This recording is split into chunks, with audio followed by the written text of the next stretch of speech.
Yeah.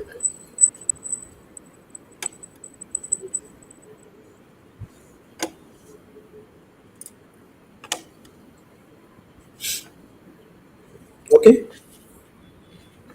Good evening, ladies and gentlemen. This is Ravi Gotwal from Churchgate Partners, and on behalf of India Mart Intermesh Limited, I would like to welcome you all to the company Q1 FY22 earnings webinar. As a reminder, all participant line will be in the listen-only mode, and there will be an opportunity for you to ask questions once the presentation concludes. Joining us today from the management side, we have Mr. Dinesh Agarwal, Managing Director and Chief Executive Officer, Mr. Vijesh Agarwal, Whole-Time Director, Mr. Prateek Chandra, Chief Financial Officer, Mr. Puneet Gupta, Vice President, Strategic Planning and Investor Relations. Before we begin, I would like to remind you that some of these statements made in today's webinar may be forward-looking in nature and may involve risk and uncertainties. Kindly refer to slide number 3 of the earnings presentation for the detailed disclaimer. Now I would like to hand over the call to Mr. Dinesh Agarwal for his opening remarks. Thank you, and over to you, sir. Thank you. Good evening, everybody, and welcome to India Mart's Q1 FY22 results conference call. I hope you all and your loved ones are staying safe and healthy. We have already circulated our earnings presentation, which is available on our own website as well as stock exchanges website. I am sure you would have gone through the presentation and detailed financials attached. I would be happy to take any questions afterward. In the meantime, I am pleased to report that IndiaMart has delivered a consolidated revenue from operations of rupees 182 crores in the first quarter, representing a year-on-year growth of 19% on a lower base of Q1 FY21. Collections from customers stand at 170 crores in this quarter, and deferred revenue has increased from 628 crores as of June 2020 to 715 crore as of June 2021. I think we have been able to navigate the disruptions caused by second wave of the COVID much better than last year, and have been able to sustain and deliver a profitable growth in this quarter as well. IndiaMart sustained buyer traffic of about 268 millions in Q1 FY22 and business inquiries of 162 millions in Q1 FY22.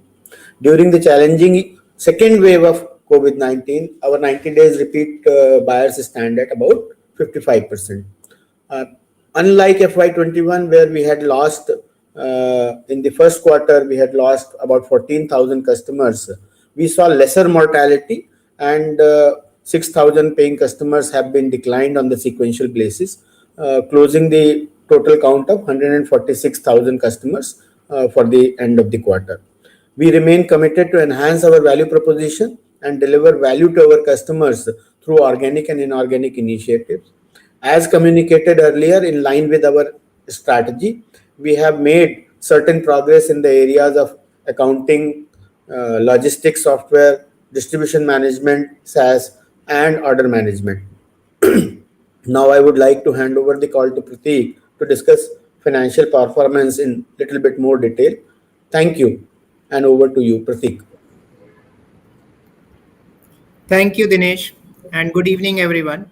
I will take you through the financial performance for the quarter ending June 2021.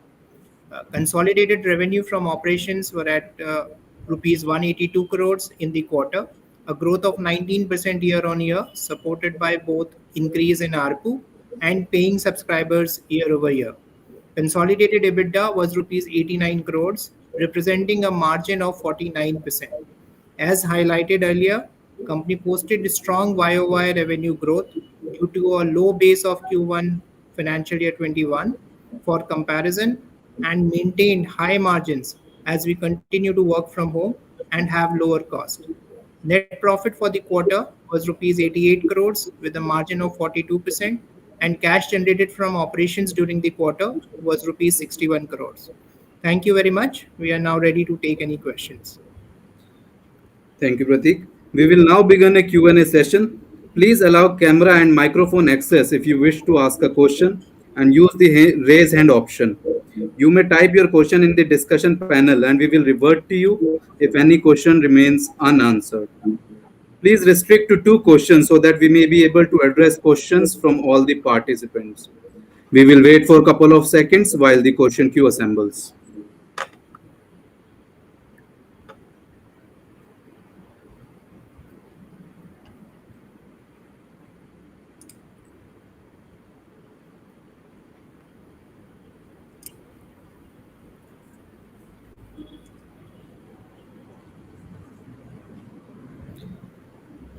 I repeat once again, please raise your hand in order to ask questions and enable your camera and microphone access.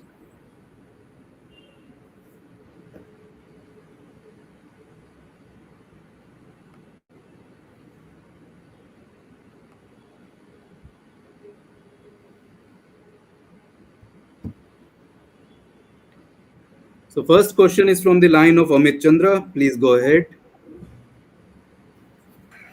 Am I audible, sir? Hello. Yes, Amit, we can hear you. Please go ahead with your question. Yeah, hi, sir, and thanks for the opportunity. Yes, sir. So as you mentioned that obviously the impact uh, has been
everybody, many of our employees and many of people were very suffering. So I think there could be a little bit of a dent on the speed of hiring that we could do. But other than that, we definitely are committed to get back to our employee numbers, and especially on the sales and servicing numbers as soon as possible over the next 2-3 quarters. Uh, the second question that you asked was in terms of the cost guidance that we have been giving very similarly, that we used to have a pre-pandemic cost of about 115 crores, and we believe that it had come down all the way to 180 crores, which has now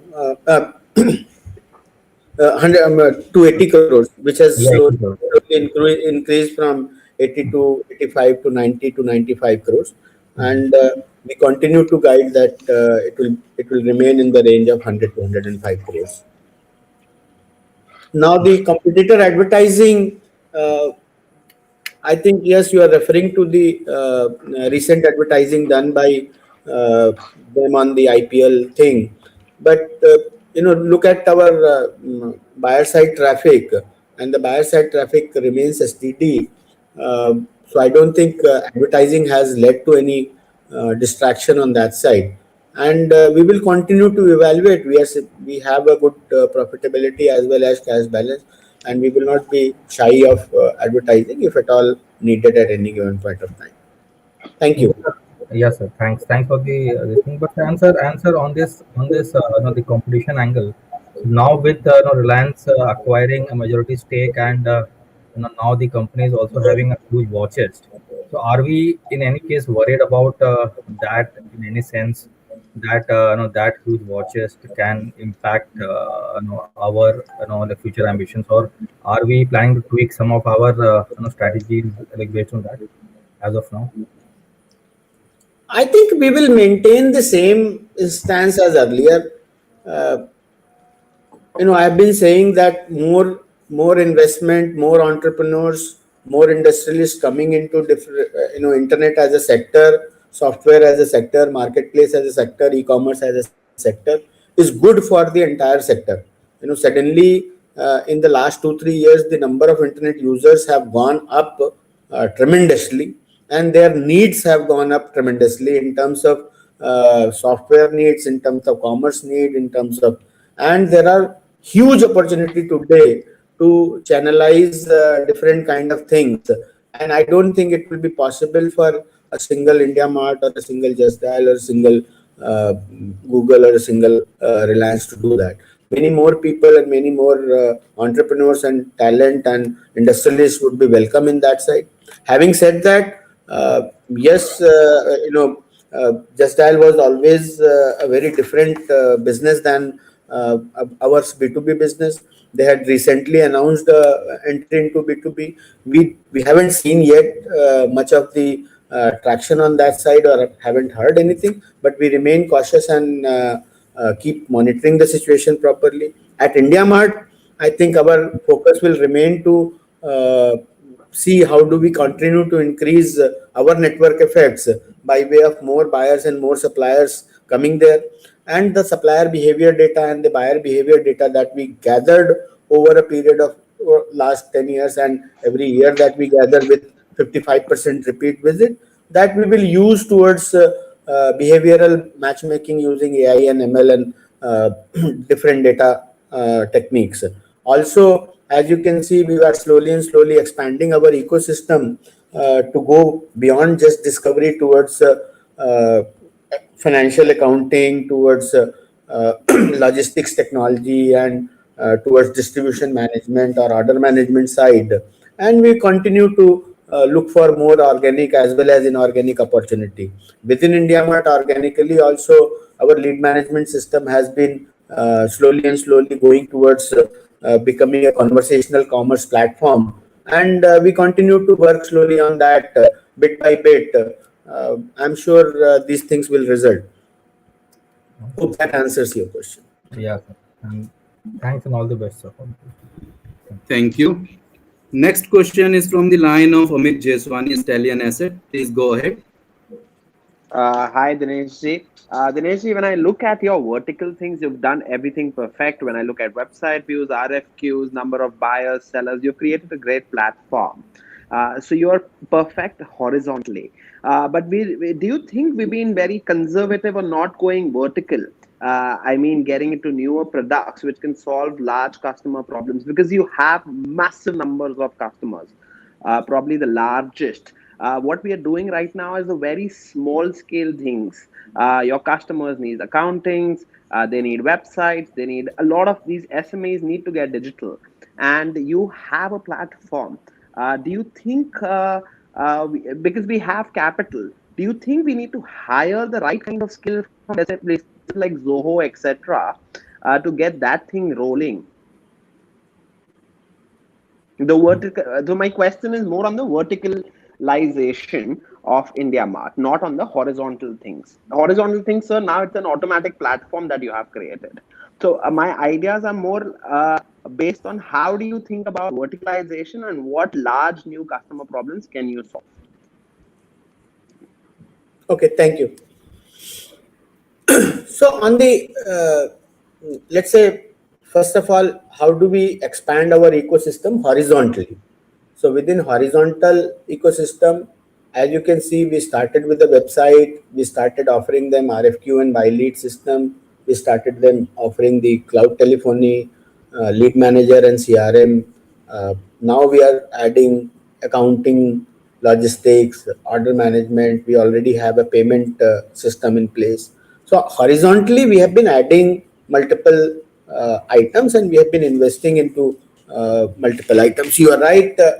Vertically, we have not invested so far into any, but we continue to look for any vertical inorganic investment opportunity. On the other hand, if you look at internally, we have last year also I said that previous to pandemic, a more or less very little category focus was there within India Mart.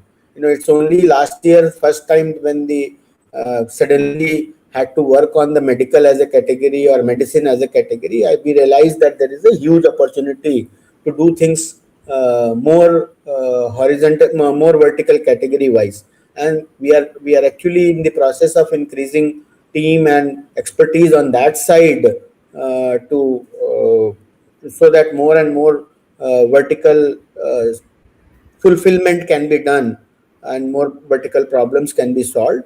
Uh, and you are right, yes, hiring better people and can definitely improve this whole area. And the better we are able to hire and better we are able to execute, that is how we will go. But to answer your question, we are looking at vertically inside the category management, and also we are expanding horizontally slowly. Right, right. Dinesh, last time when we had a conversation, you were speaking about 5 to 10x growth in next 5 to 10 years. Have you set like a roadmap for it? That you know what, I'm at 1.5 lakh customers. I need to go to 7, 8 lakh customers in the next 5, 7 years. You already have a large number of customers already on your platform. Of course, they're not paying. But do you have you set like a roadmap, or does it include many vertical things in that kind of goal that you've set? Yeah, so I think as a broad strategic roadmap, we have shown you that we would have a core SME business and the medium and large enterprise business, and then fintech, SaaS, and vertical commerce. However, if you ask me, do I have a business plan broken quarterly on that? We don't yet. We have done about 5 investments in different sectors so far, inorganically. At the same time, we have done organically into 3 sectors, whether it is payment or whether it is CRM lead management or whether it is order management. So I think mm, give us some 2 3 more quarters when we will be able to give you a slightly more deeper insight on how does the growth will look like. I think we would have given you a better insight if the April May would not have happened, but everything was started to fall in place in JFM. But I think April May was a big surprise. Right, right. Dineshji, what is, according to you, except discovery, what is the biggest problem of your customers? Like these are SMEs largely who are your customers. Would you say fintech? Would you say more on the logistics side? That is where our large focus, because there are large profit pools you can target. You've already nailed one profit pool, Dineshji. So I'm just trying to understand which is that big problem which your customers you think have, which is adjacent to your India Mart platform? Is it logistics? Because we've tried once on the logistics side in 2015-16, if I'm not wrong. So if you can also help us understand what stops us getting more on the logistics side also, so that we control the ecosystem better. Yeah, so I think we have conveyed it multiple times. So if you look at this particular slide, the dark blue ones are the areas which we have already worked upon and continue to improve upon. The light blue ones, there are four areas which have been defined. One is the payment, the second is the logistics, technology and tracking, the third is transaction financing, and fourth is the enablement of business. Uh, I think on that side, enablement of business is a lot more fragmented because multiple different SaaS and multiple different solutions are to be integrated.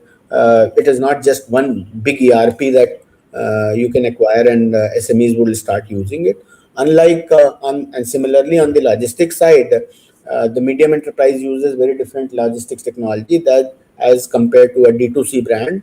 So Shipway, where a Shipway fits into a D2C logistics help, Super Procure fits into a slightly more larger size, medium to large enterprise logistics and transportation front.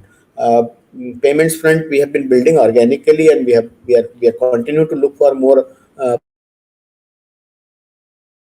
partners. As I showed, credit and transaction financing, we tried doing some small pilots before the pandemic, but after the pandemic, immediately I think everything went onto the back burner. So currently, our focus remains on the enablement of business, logistics tracking, and the payment side. And as we get more granular data, we will come to the transaction financing side. Got it. Thank you. Thank you. Which is one last question. Do you think, Dinesh, this year also will be able to grow at 25% around those levels?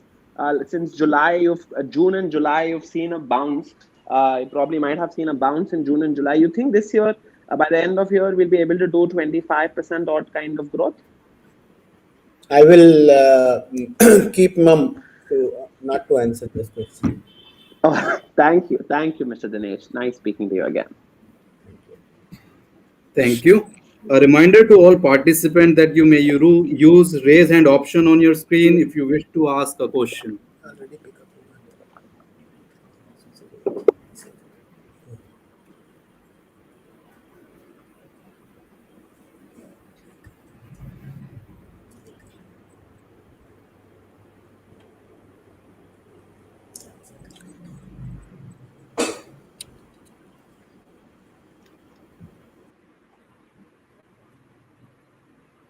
So next question is from the line of Mohit. Please go ahead with your question. Good evening. Am I audible? Yes, you are audible, Mohit. Please go ahead. Yeah, I just wanted to know, with respect to the outsourced field sales representative, which usually is disclosed. So just wanted to know if you can get the numbers for those outsourced field sales representative and total sales and service representative. And that was number one. And number two is that, going forward, since this field sales representative count has declined significantly from the last year, right, from Q4 FY20. So do we see aggressive hiring happen on this front so as to, acquire more and more customers, thereby resulting in increased outsourced sales cost?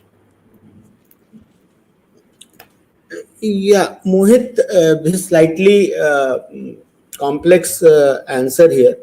So let me try to explain you. So the way total sales and service organization in India Mart is by and large divided into two parts. One is the client acquisition side, the other is the client servicing, upsell and renewal side, whether they are on field or whether they are on telephone.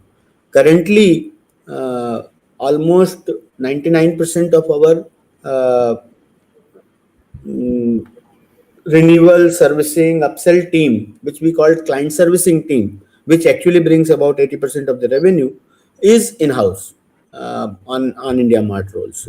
We have not experimented any kind of an outsourcing on that.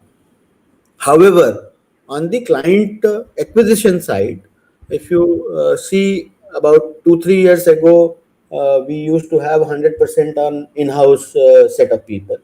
Then we actually started to hire some of the people on the outsourced payroll, like Teamlease or other companies. And then we also started to look at telecall centers who could work with us either on a per seat option or on a per sale base over just like a DSA. And now we had told you in the month of July, August, September, we started with the option of the franchise or a dealer distributor network spread in various cities, where they operate a smaller branch kind of a setup, 5 to 10 people branch as a third party. So the outsourced sales cost is now become very difficult to quantify in the number of people, because there are so many different dealer distribution and channel sales. Some of them are employing 5 people, and some of them are employing 8 people, and some of them are employing 10 people. Though we do have the count of overall count, but we do not know for sure if those are the people who are 100% working on India Mart only, because some of them could be selling software, some of them could be selling computers as well as India Mart, some of them could be selling telecom as well as India Mart. So that is why we have only now declared the employees on our own roles, and the sales managers which are managing this outsource sale, because 80% of this new client acquisition team is now on the different outsource model. So you will have to look at the cost directly on that side rather than the headcount. If at some point of time in future I will be able to get a clear number which I can give you in terms of headcount, will give you. But as of now, it is difficult to give you a headcount number rather than the cost.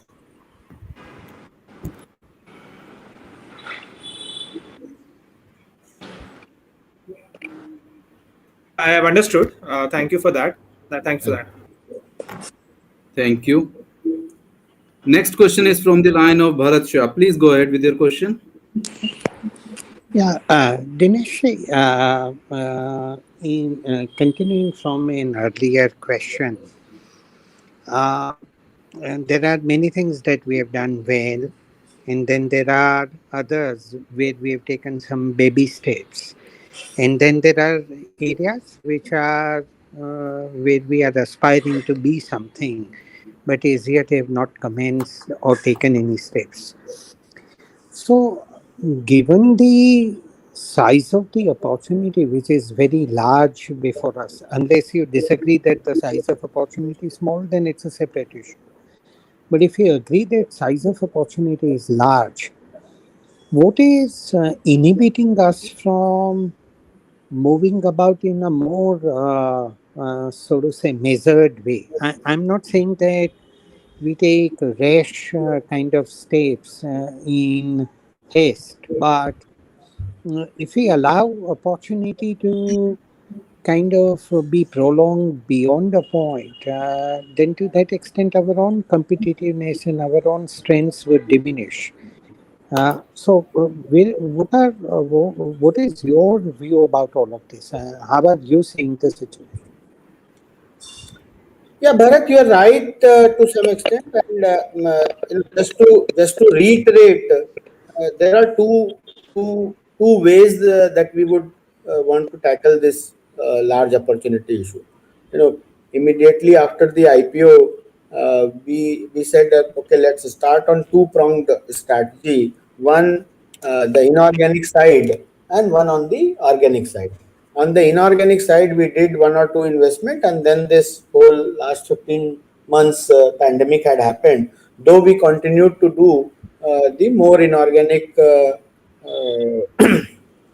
investments in the last 2, 3, 4 months after the first 6 months of the pandemic. On the organic side, we have been telling you that our conversational commerce part is shaping up well on the lead management and CRM side. However, you see very little happening on the payment and transaction financing side. I have told you that. Hello. Hello. Yes, Mr. Bhatt, can you hear us?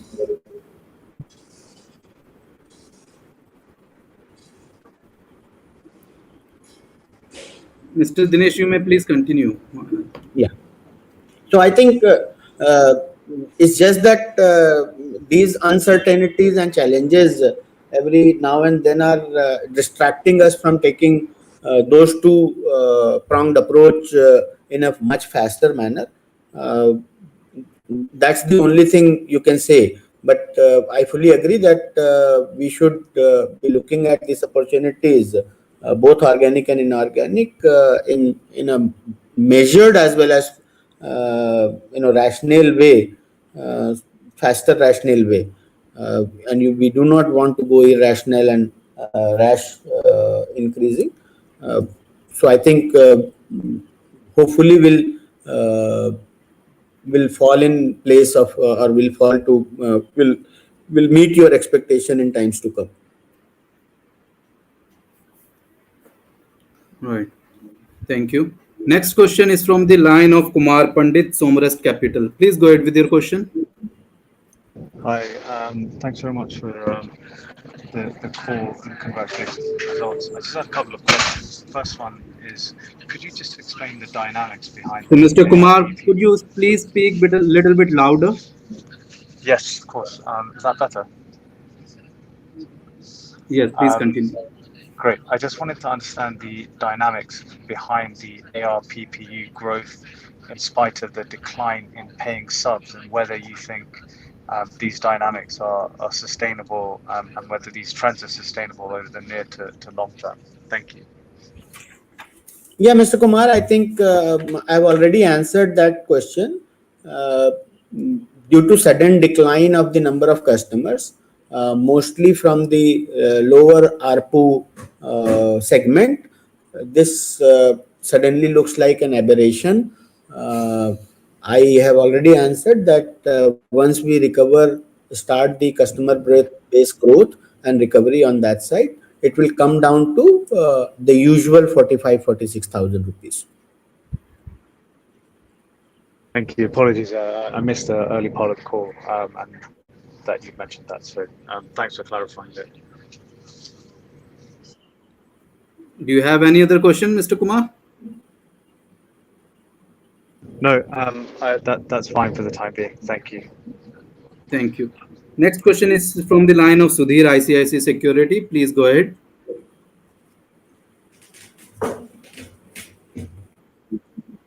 Firstly, in terms of the cost structure, right?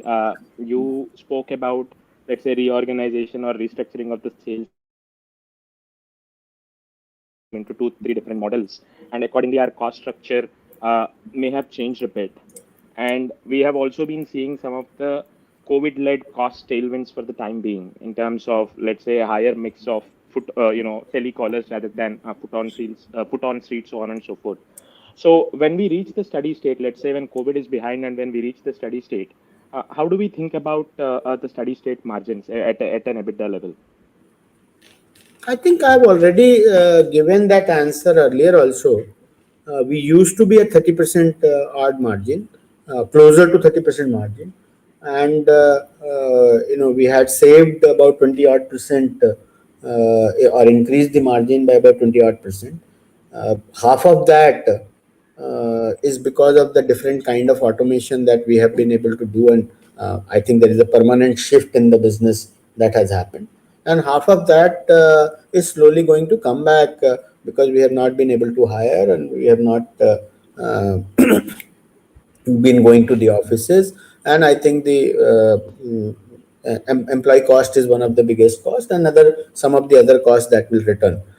So I would say that if you take that into account, with from closer to 30% margin, I think will be more closer to 40% margin in this steady state. Got it, Dinesh. And the second point on the buyer side traffic or business inquiries delivered, so on and so forth. This quarter, I think there is a bit of buoyancy we have seen. So is a decent part of this led by, let's say, searching for product categories like oxygen concentrators or oxygen cylinders, so on and so forth? Yes, so in the month of April, a lot of oxygen related and CPAP, BiPAP, and mask related items were there. Uh, some of them has sustained, like mask has become a permanent feature now. In the May, a lot of them were for the purpose of medicines, remdesivir or tocilizumab and things like that, because after certain time the medicine shortage has started. But in the June, I guess the traffic had sustained.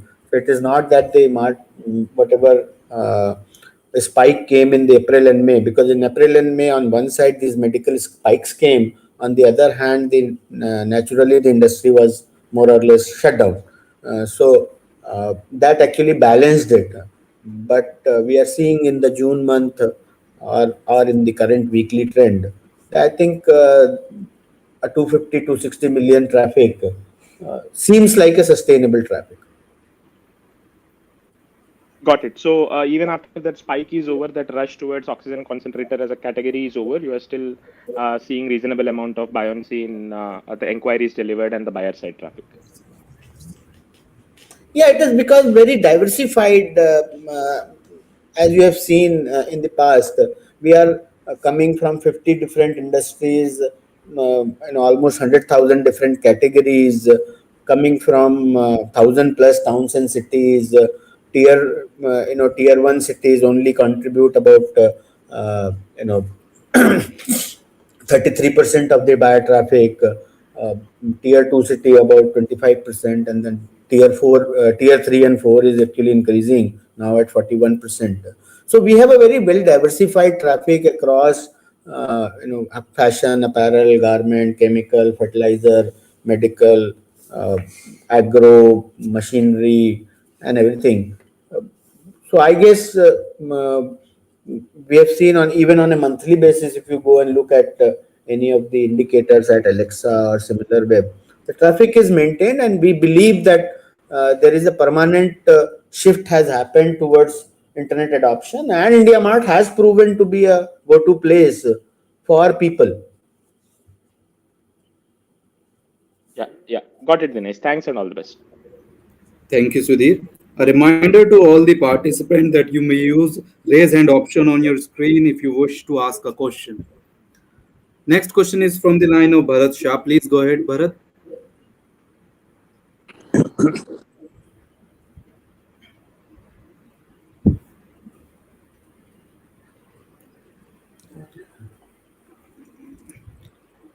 Hi, Bharat. Can you hear us?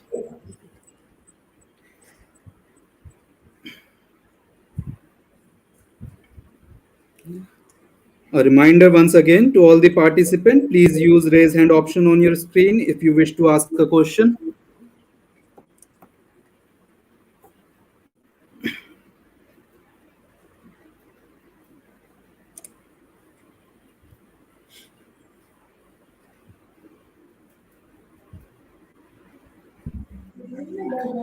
Next question is from the line of Kushagra Bhatta. Please go ahead.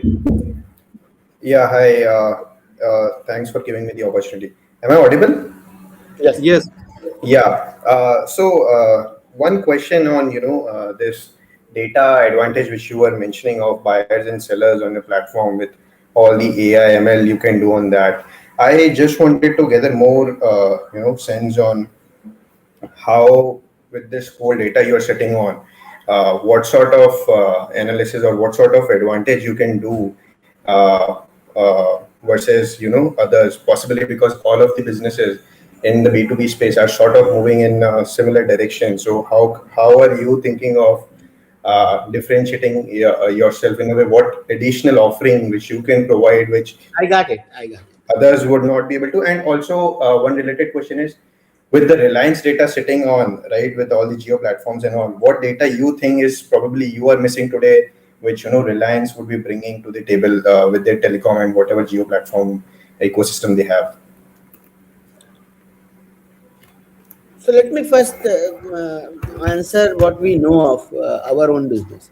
And so there are two kind of data. One is the database, the supplier database, or the category database, or the product database, or the photos database, or the ratings database that we have, which probably everybody has, even Google has, or even Just Dial has. Telecom companies also have some different kind of data. The second part of the data is the behavioral data or usage data. Now, many places you will see more consumer personalization that is being done. So if you go to Google, if you go to Amazon, if you go to, and as a consumer, you go there not very frequently. You go there frequently, maybe 2, 3, 4 times a month. Here at India Mart, we do very differently. We do supplier personalization. What happens at India Mart, we have developed 2, 3 very good supplier tools which bring the supplier back on our platform almost every day, or almost some of them every hour. So for example, our RFQ system, our lead management system, and our call pickup system, this cloud telephony system, all of these, they actually bring back the supplier and especially our paying customers almost multiple times a day to our platform. And they end up doing activities on those kind of buyers which they like the best. So if they like the retail ones the best, or if they like the Agra ones the best over the Jaipur ones, or if they like the sofa set ones better than so suppose there are 2 furniture manufacturers. Both of them say that they can do all kind of furniture. Both of them actually sell a sofa also, and a table also, and a chair also. However, the supplier one likes sofas because he has some expertise in sofas, and he keeps coming and checking out RFQs of sofas, and checking out replying leads to the sofas very frequently. However, the other guy is doing, say, office chairs very frequently. So that we know that both of them are furniture manufacturer, but he is a sofa set specialist, and he is the other one is a office chair specialist. This data is not available with most other platforms, and they are not even gathering this. Similarly, we know location affinity. Similarly, we know price point affinity, and similarly, we know quantity affinity. The other thing is the buyer profiling that we have created over a period of time. So a buyer comes to on our platform, say, once, and then he gave you his number and maybe email and name and some information, and he put a requirement for, say, sofa. Next time he came in and he gave a requirement for, say, a chair. Next time he came in and gave a requirement for a say, sofa fabric.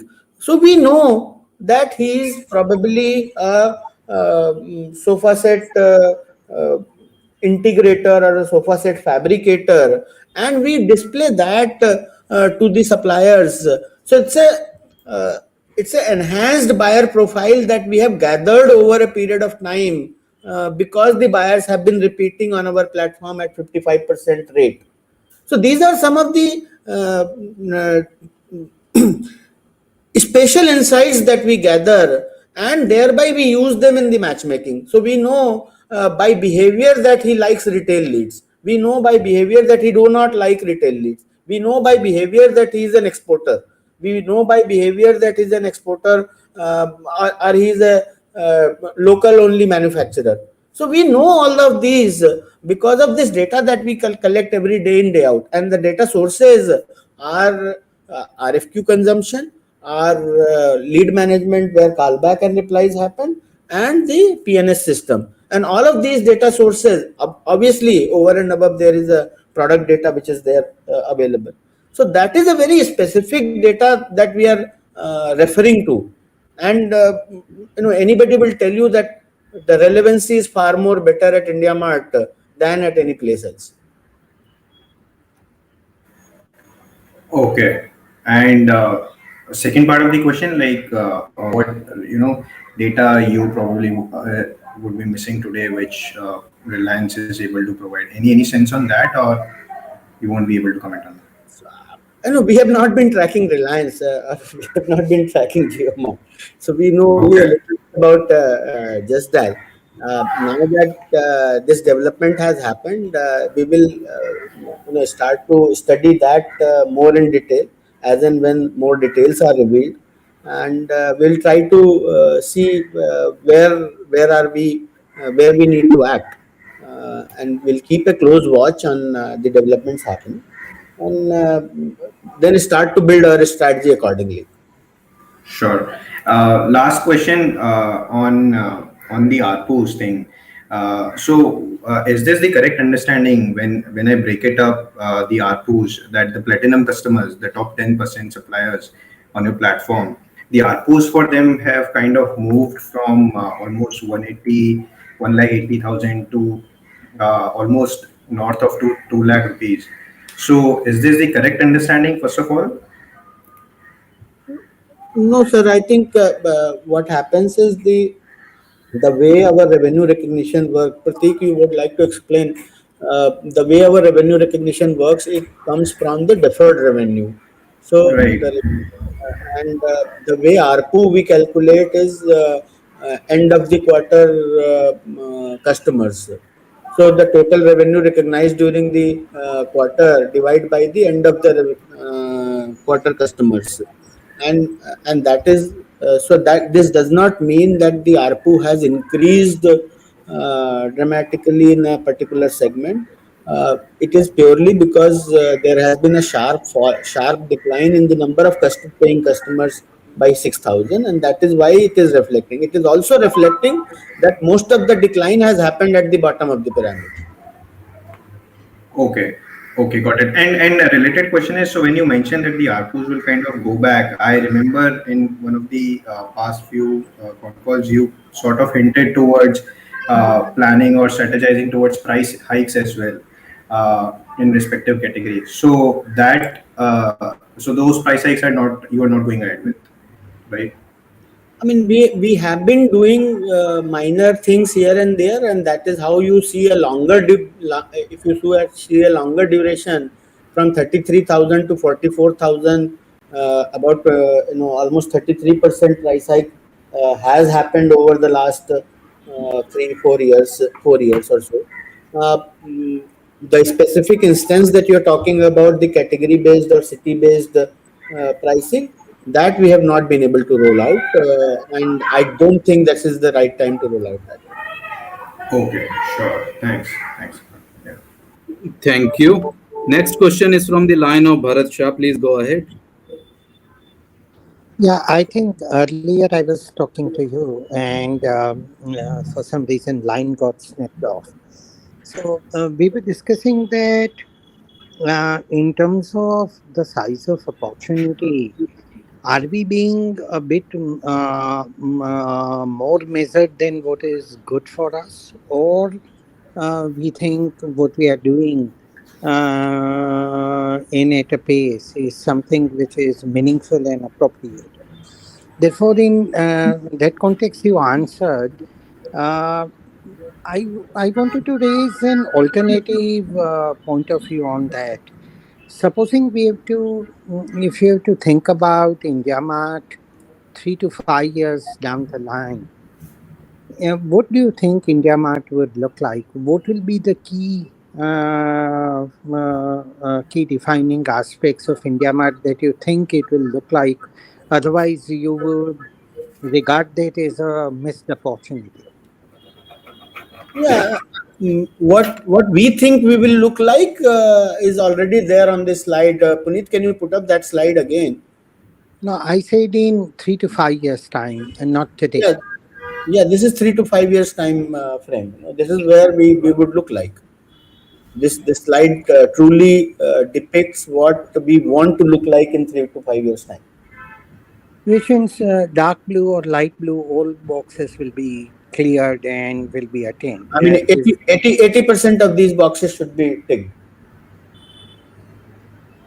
And the reason why it is as yet not there is because of a strategic reason or not having adequate talent pool or some other reason why it is kind of being moved over slowly. No, so, Mr. Bharat, I think until last year, we were only doing the first two quadrants. We were only doing the discovery, and we were in the process of doing conversation. The next light blue color items we had put down only in the month of October, November, December last year. So from there, we are only sitting in July. So it's been 7, 8 months when we thought that we will actually start doing all this.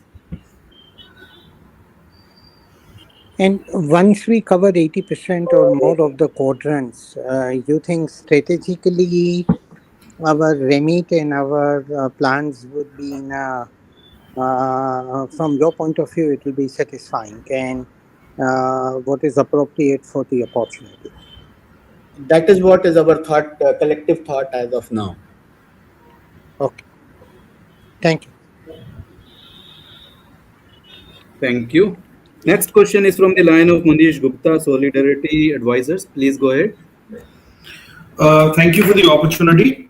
So, slide 32 is, fantastic transparency in terms of how your franchise is being developed. I had one query and one request. So the query is that, is it possible for us to report the percentage of inquiries that have been fulfilled successfully as a percentage of total business inquiries delivered? Sir, that number is only available to us on a sample feedback basis, and we get almost 100,000 feedbacks every month. So out of the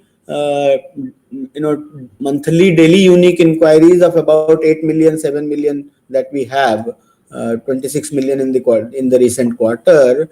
So if you divide it about 9 million per month,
to see how the platform is servicing its end purpose. And as long as you're being consistent in the way you are sampling, I think even if you could report this metric based on the samples you're doing, it might be very useful. But I think this is something I'd request you to think over and see if you could report. But there might be issues there which might skew the data. But if you believe that the sampling is representative, and if the 40% is trending higher or trending lower, I think it gives some good feedback operationally. So on a monthly or a quarterly basis, this number may or may not change dramatically. But on a yearly basis, as part of my roadshow and as part of my IPO roadshow and QIP roadshow, many of you had asked this question, and I had answered that over the 3 to 5 year period, this number has kept moving up, from 20 odd percent to almost 40 odd percent. However, in the last year and a half, the number of buyers themselves have gone up tremendously in the last 2 years again, and the number has still stayed at 40 odd percent. So maybe as part of the current year's annual report is almost done, but maybe as part of the annual reporting, we would try to give this some color on this. Okay. The second query I had, Dinesh, was, like I repeat, slide 32 is very, very useful. Is it possible for you also to share going forward what is the percentage renewal rate of subscriptions of your top 10% suppliers? Or Yes. sorry, top 10% customers? Top 10% customers, the renewal rates are above 90%. They used to be as high as 94, 95%. In last year, ever since the pandemic happened, that has come down to about 90 or 89%. And we have said that the top 10% of our customers, the churn rates are less than 1%. Yeah. So my question was that can we add that to this quarterly data pack that you're sharing? On the top 10% customer? Yeah, because again, it's a very good metric to look at operationally. Yeah, we'll definitely note down your suggestion and look at that. Last question I had was, in your employees, the product and tech employees, that seems to be flat or going down. Anything to read into that? That there has been a specific, otherwise they have been about 500 odd, but there has been a specific downturn in the last 4 or 5 quarters, and that has started to increase. So if you see this quarter itself, that has gone up from 419 to 464, and also many of the this product and tech and data employees, a lot of them are now becoming more technology employees and more product employees and less data employees, because data related roles we have started to outsource at various places. And so whatever you see is about 498 was probably the highest in the quarter one just before the pandemic, and that had some natural churn and we did not hire, but I think we are filling this back and we are aggressively going up there. So we would be actually, I would be guiding to go up to 600 very soon there. Okay, thank you so much.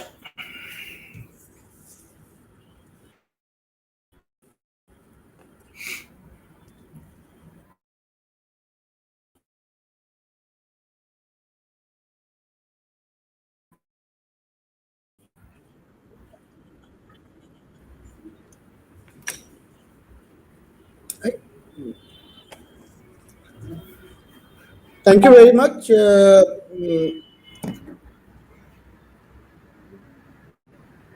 I really feel elated that you guys have a lot of interest in that gives us a lot of inspiration and confidence that we have a lot more to execute and a lot more green grass ahead of us. Thank you very much for posing the confidence, and I would say stay safe and have a nice weekend. Thank you, everybody.